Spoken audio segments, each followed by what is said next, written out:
Welcome to Tenor Tech, where I solve the problems you didn't even know you had.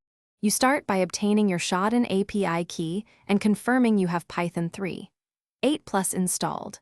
Once done, install the official client with pip install Shodan and make sure to export Shodan API KEY in your shell or read it from a secure config file. This avoids hard-coding secrets. Now test connectivity with a quick import Shodan and client equals Shodan. Shodan OS. Getenv Shodan API key. Call so you know the library and key are working before moving to queries. You build targeted queries using Shodan filters, for example, port, 22 country, US, and run client. Search your query page equals 1 to get results.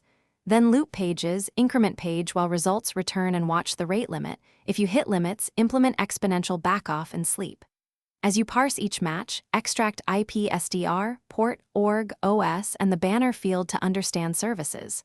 Once parsed, write findings to CSV or JSON for later analysis, and make sure to respect privacy and terms. You complete workflows by using client.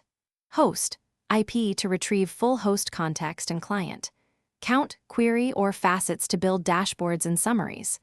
Once you enrich results with metadata, integrate outputs into CI, alerts, or reporting. If things go wrong, first verify your API key and remaining query quota, then confirm network connectivity and update the Shodan client package. A common fix is renewing the key or increasing plan limits.